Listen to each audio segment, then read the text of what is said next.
আসসালামু আলাইকুম, কেমন আছেন সবাই? সবাইকে নতুন একটি ভিডিওতে আমন্ত্রণ। এই তো সকাল সকাল নাস্তা দিয়ে দিলাম, বাচ্চাকে খাচ্ছে। আর আমি দুপুরের জন্য প্রস্তুতি নিচ্ছি। বেগুন ভাজা করব, শর্টকাট রান্না করব আজকে যদিও। তো এই তো বেগুনগুলো কেটে নিচ্ছি। আর অল্প একটু পেঁয়াজ কেটে নেব, কারণ আজকে পেঁয়াজ খুব কম লাগবে। খুব একটা তরকারি রান্না করব না, ভাজা ফ্রাই আইটেমগুলাই থাকবে বেশি। যেমন বেগুন ভাজা করব, মাংস ফ্রাই করব, ভাত রান্না করব। আর স্পেশাল একটা টক আছে যেটা রান্না করব। জানি না আপনারা ওই টকটা কখনো খেয়েছেন কিনা বা এইভাবে খান কিনা।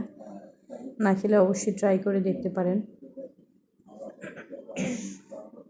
আর এদিকে আমি পেঁয়াজ রসুন সুন্দর করে কেটে নিলাম। আর এই যে ভাত বসিয়ে দিব, সেজন্য চালটাও ধুয়ে নিলাম। আমি বর্ষা ভাত রান্না করি, রাইস কুকারের হাঁড়িতেই চুলাতে বর্ষা ভাত রান্না করে ফেলি।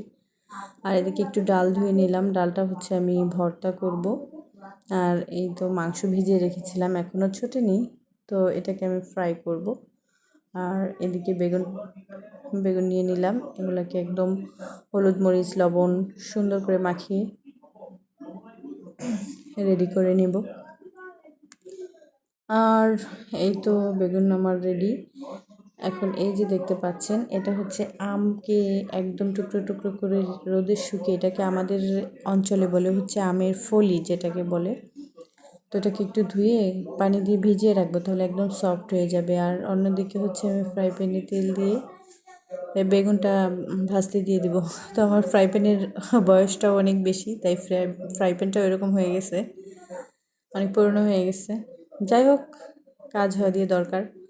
তো এই তো দেখতে পাচ্ছেন, বেগুনগুলো সুন্দর করে আমি একদম বসিয়ে দিলাম। আর অন্যদিকে আমি মাংসগুলোকে রেডি করে সুন্দর ম্যারিনেট করে রেখে দেব। সেজন্য ওই একই বাটিতে মাংসগুলো টুকরোগুলো নিয়ে সুন্দর করে লবণ হলুদ মরিচ গুঁড়া মশলাগুলো দিয়ে একদম ম্যারিনেট করে ঢাকনা দিয়ে ঢেকে রেখে দেব। বেগুন ভাজতে ভাজতে যতক্ষণ হয়, আরও আগে রেখে দিলে ভালো হতো, সময় ছিল না সেজন্য রাখতে পারিনি। আর এই তো বেগুনগুলো একটু উল্টে পাল্টে দিচ্ছি, একটু কড়া করে ভেজে নেব। আর এভাবে ভাজলে আমার কাছে ভালোই লাগে, আপনাদের কাছে হয়তো কেউ কড়া ভাজা নাও পছন্দ করতে পারেন। তো এভাবে উল্টে পাল্টে ভেজে আমি বেগুনটাকে উঠিয়ে নেব। আর অন্যদিকে আমি ওই যে পাশের চুলায় দেখতে পাচ্ছেন ভাত কিন্তু বসিয়ে দিয়েছি, ভাত হচ্ছে। বেগুন ভাজা আর এরপরে বেগুন উঠিয়ে রেখে আমি মাংসটা বসিয়ে দেব। তো সুন্দর করে বেগুনগুলো উঠাচ্ছি।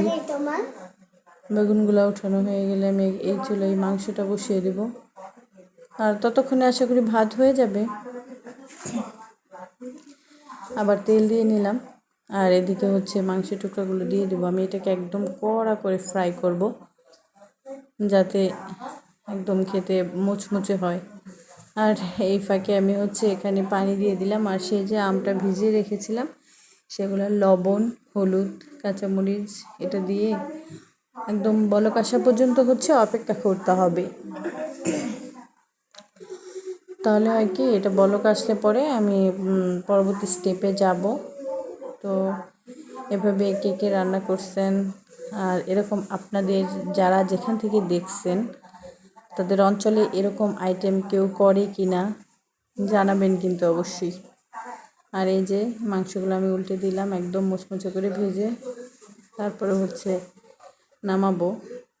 তো ওই চুলায় আমি দিয়ে দিলাম, আমার ভাত হয়ে গেছে, তো সেজন্য ওই চুলায় আমি আমের ওই টকটা দিয়ে দিলাম ফুলির। তো হ্যাঁ, এদিকে কিছু থালা বাসন ছিল, সেগুলাও ধুয়ে নেব। তো এগুলা ধুতে ধুতে আমার রান্না প্রায় শেষের দিকেই হয়ে আসছে। এগুলা ধুয়ে ফ্রেশ করে রেখে আমি এখন ওই যে আমার যেই আমের ফলিটা দিয়ে রান্না করছিলাম টক, সেই টকটাও হয়তো বা আমাদের অঞ্চলে বাগার বলে, আপনাদের ওইদিকে কি বলে আমি জানি না। তো বাগার দেওয়ার সময় হয়ে আসছে, দেখেন কত সুন্দর বলক উঠে গেছে। আর এই তো এ পর্যায়ে আমি হচ্ছে বাগারের জন্য প্রস্তুতি নিচ্ছি। এখানে দিয়ে দিব তেল আর হচ্ছে পেঁয়াজ রসুন এগুলোকে সুন্দর করে ভেজে নিব। পেঁয়াজ রসুনগুলো ভাজা হয়ে গেলে আমি হচ্ছে লাল লাল করে ভেজে নেবো। আর সাথে এই যে এখন দেখতে পাচ্ছেন যেটা, এটাকে বলে রাঁধুনি। এই মশলাটা কে কে চিনেন অবশ্যই জানাবেন। মশলার কিন্তু সুগন্ধি প্রচণ্ড রকম ঘ্রাণ হয় যখন এই বাগারে ছাড়া হয়। তো এই তো আমার সেই ফলির বয়েল করা টকটা এখানে ছেড়ে দিলাম।